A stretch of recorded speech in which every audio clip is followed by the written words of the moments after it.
Hello, hello. If you have lots of thread and you want to get organized, this is the spreadsheet for you. Hi, this is Gwen from Savvy and Thriving, and I'm going to show you how I would use this spreadsheet. So this is in Google Sheets. I also have an Excel version as well, if this helps you. I think that the Google Sheets version is really pretty. So let's use it. Okay, so we've got the first row and we're going to write the brand. Now, when I wrote this down, I was just not really saying the brand name, just said I want to get busted for copyright. So I just wrote a random thing. So let's just say best brand, but you know what your favorite brand is. And then if you've got a thread number, so say it's, let's say 523. And then the color name, let's say that it's charcoal. And then I'm hitting tab, by the way, and then just typing in each one of the little cells. And then the category is a drop down for any of the color categories. So this is in the black category. And let's just say I purchased it recently. Amount left. Do I have a full skein left, 3/4, half, a quarter, or none? So let's just say it's full. My plan is I'm going to make an ornament. And then the project status is in progress. So I'm just choosing something from the drop-down box.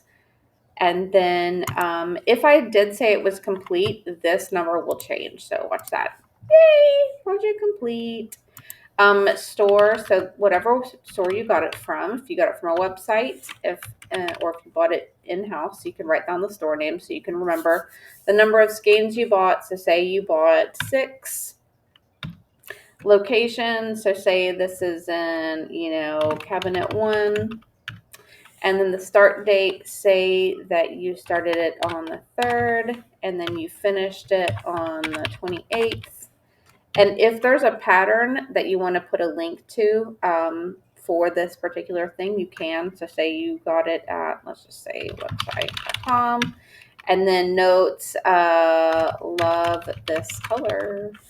And so that's it. So this will add up the total number of skeins you have. So if we did, 10, it's going to add up the total number of skeins you have, and then the project's complete as you complete them. The instructions, this tab will have the link to the YouTube video when I'm done with it.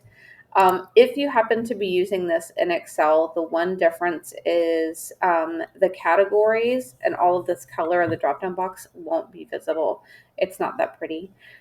It'll just be more like a plain cell, like it'll look pretty empty, and then you'll have to click on it, and then the little arrow will be to the right of it to be able to use it. So that's really the only difference. So it'll work the same. If you have any questions, feel free to reach out. I'm at savvyandthriving.com, and the spreadsheet's also available there for sale as well. You have a